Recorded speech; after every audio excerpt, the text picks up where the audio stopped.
केकरा से लड़ाई अखिया हो केहू नहीं समझे बतिया। अरे दोस्तवा रे केकरा से लड़ाई अखिया।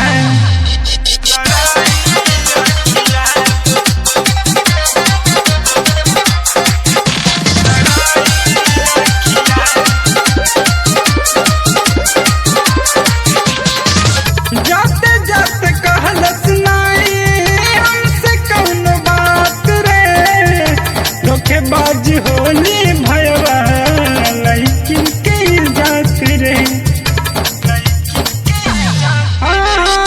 जाते जाते कहलस नाई हमसे कौन बात रे, धोखेबाज होली यारवा लड़किन के जात रे।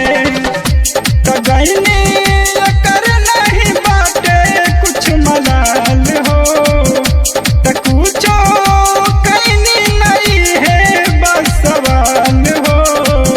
इहे सोच के छतिया हो केकरा से लड़ाई अखिया।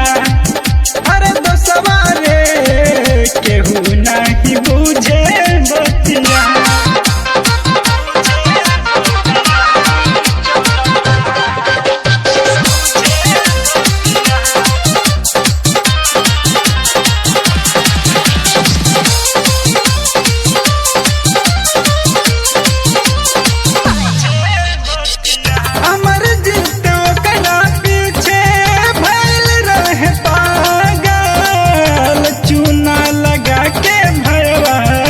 जब से भाग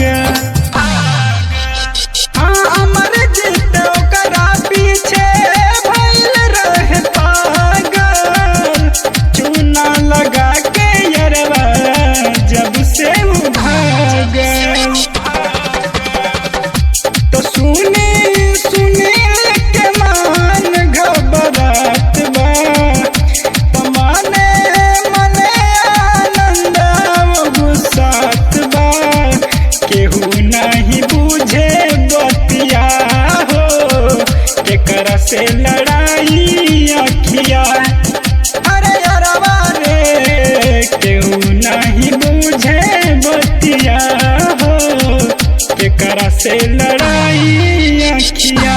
और जब से छोड़ के गई बानी हाल में, तकवनो मिलत नहीं के हमके तत्काल में। जब से छोड़ के गई बानी हाल में, तकवनो मिलत नहीं के हमके तत्काल में। केकरा से लड़ाई अखिया हो केहू नहीं समझे बतिया।